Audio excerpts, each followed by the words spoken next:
happens when they put Fox News coverage of Black Lives Matter protests over footage of the January 6th terrorist attack on the Capitol. This kind of mob-like behavior has got to stop before somebody gets hurt. Violence, intimidation, unacceptable in this country. It's not a protest. These aren't children.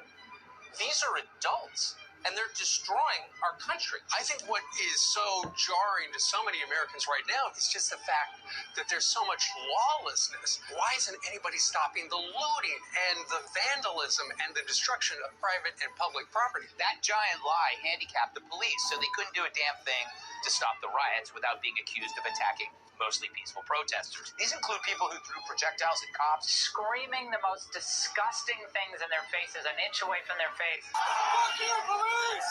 Someone with long hair with a flag hitting someone else. You know, all of this violence. How is rioting, throwing things at police officers, how does this solve anything? It isn't just an attack on police. Think about it. It's an attack on the rule of law, on civilization itself. I don't understand the rioting, the looting. I understand peaceful protests, and I think most people do. But when it comes to all this violence, people throwing things at each other, enough is enough. Well, they're willing to create violence and riots just to win an election. And they're not taking this White House. We're going to fight like hell, I'll tell you right now. That's pretty scary. In other countries, when folks disagree with an election, they riot. We don't do that.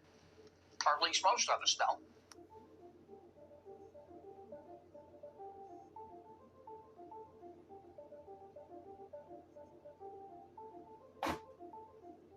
We're going to walk down Pennsylvania Avenue. And we're going to the Capitol. We're going to try and give them the kind of pride.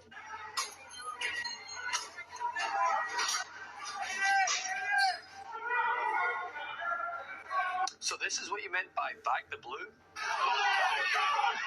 Or was it this?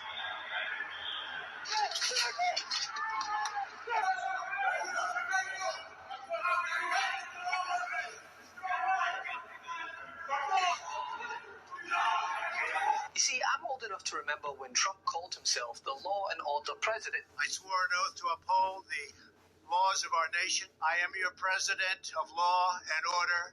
And yet, here are his supporters following his orders to take to the streets and state buildings, attacking police, and eventually storming the state capitol.